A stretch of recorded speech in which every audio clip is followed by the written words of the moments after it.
Bonjour, si vous n'avez jamais entendu parler des MOOC ou du e-learning, ne vous en faites pas, voici une présentation qui devrait vous éclairer. Qu'est-ce qu'un MOOC? Fut un temps où pour obtenir la réponse à une question, philosophique ou pas, que l'on se posait, on avait plusieurs solutions. L'appel à un ami, l'avis du public de grands chercheurs, on pouvait même aller jusqu'à réfléchir tout seul, ou bien on allait à l'école pour suivre un cours avec des intervenants intelligents et certifiés qui nous aidaient à répondre.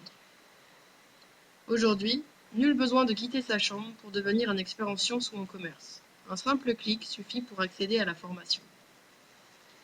Nés aux États-Unis, les MOOC sont des cours mis en ligne par des universités et des grandes écoles, en libre accès et gratuit. Depuis plusieurs années, ils se sont développés à travers le monde, notamment dans les pays anglo-saxons, où beaucoup d'adeptes se retrouvent sur le net pour étudier. Au Canada, au Royaume-Uni, et de l'autre côté de l'Atlantique, la France traîne les pieds, mais compte rattraper son retard.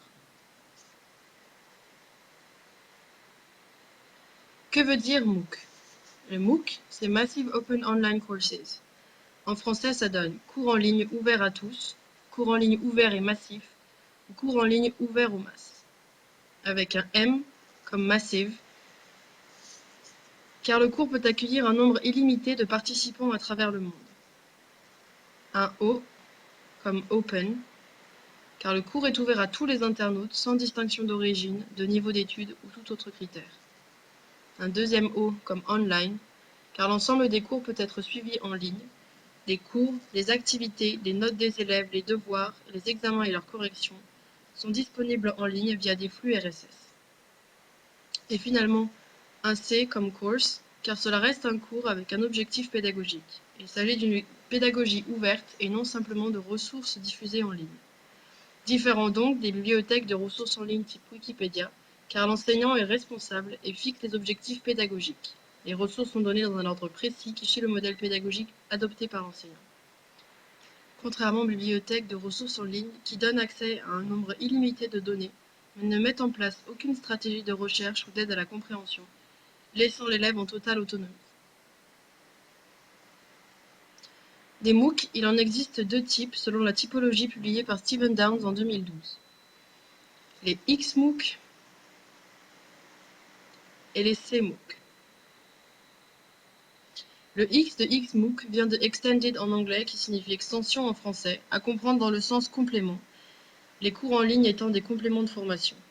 Quant au C de CMOOC, il désigne la théorie de l'apprentissage développée par Stephen Downes et George Siemens, le connectivisme, basé sur l'influence et les apports des nouvelles technologies dans le processus d'apprentissage. Concrètement, la grande différence entre les deux est que les XMOOC délivrent un certificat en fin de formation en ligne. Les cours sont basés sur une théorie d'apprentissage classique, cours, exercices, évaluation, et la responsabilité de l'enseignant y est plus grande que dans les CMOOC, puisqu'il définit les programmes et apporte lui-même les supports d'études. Tandis que ce sont les participants qui créent le contenu des cours dans les CMOOC en se basant sur la théorie du co-apprentissage et de l'auto-formation. Et concrètement en France, qu'est-ce que ça donne? Il faut attendre 2005 pour voir apparaître le premier MOOC français. Il s'agissait alors de netprof.fr avec son slogan « Le savoir gratuit en vidéo ». Puis en 2012, c'est Internet outillé pour apprendre qui voit le jour sur la toile. Ils sont ensuite suivis des grandes écoles d'ingénieurs et des grandes écoles de commerce qui s'essayent au MOOC et proposent des cours sur l'entrepreneuriat et les sciences. En 2013, le gouvernement annonce la création de FUN, France Université Numérique, plateforme de recensement des MOOC disponibles en français, sur lesquels une trentaine de cours sont déjà disponibles. Alors courez vous renseigner sur le MOOC le plus proche de chez vous. Merci d'avoir suivi cette présentation.